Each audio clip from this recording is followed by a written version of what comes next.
واحدة بتقول أنا ابني متجوز من حوالي شهرين، ومراته مش بتلبس ولا بتشيك زي باقي العرايس. وهي بصراحة كانت بتضايقني شوية، وخاصة إننا الحمد لله ما قصرناش معاها في أي حاجة، عفش وفرح وكل المتطلبات اللي هي عاوزاها. وفي يوم كنا معزومين على الفطار عند بيت أخويا، فقلت لابني يبلغ مراته تلبس لبس شيك وتحط شوية ميك اب، على أساس اللي هي عروسة ولسه في أول جواز. وانا بطمن عليهم في التليفون سمعته وهو بيكلمها فجأة، سمعته بتزعق وتقول كلام وحش عليه، وقالت ان ماليش دعوة بلبسها. والكلام صدمني جدا، وقفلت المكالمة. وحصلت مشكلة بينها وبين ابني، وابني كلم ابوه علشان يحل الموضوع، ولكنها رفضت تكلمه. وجوزي زعل، ومع كده قلت مش عاوزين مشكلة تبان قدام الناس، ورحنا العزومة وكل واحد بعربيته، وعدت الليلة عادي.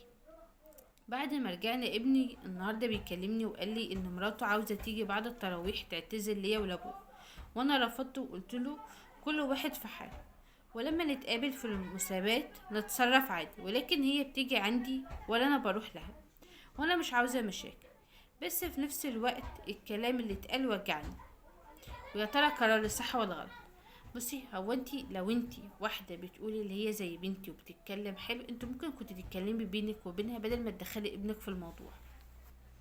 كنت تقول لها اهتمي، انا بنصحك زي بنتي والكلام ده. انت لو ما كنتش عاوزة تعملي مشكلة، وكمان ابنك غلطان، ابنك راح وصل الكلام باسلوب مش حلو، وكمان الصوت التليفون كان شغال، المفروض كان يقفل ساعتها لو كان بينهم شد او جذب. وغير كده هو ما كانش يدخل باباه، يعني انت ومراتك حلوا مشاكلكم، يعني هو باباك هيحل لك مشاكلك طول العمر؟ يعني ابنك غلطان، دخلكوا ليه؟ وانتي كمان كنت تنصحيها باسلوب لبق وخلاص.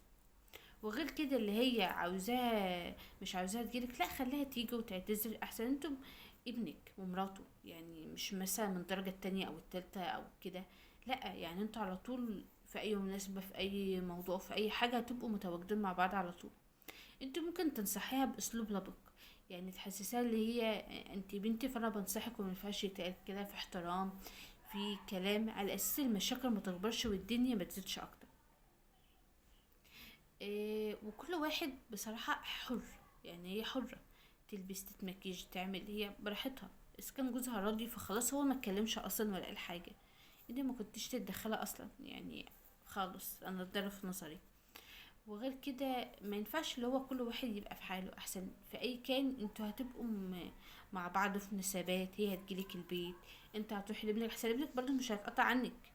وطبيعي يعني اللي هو لما يجيلك مش هيجيب مراته، صلة اقارب رحم، عشان تبقوا عيلة، فاهمة؟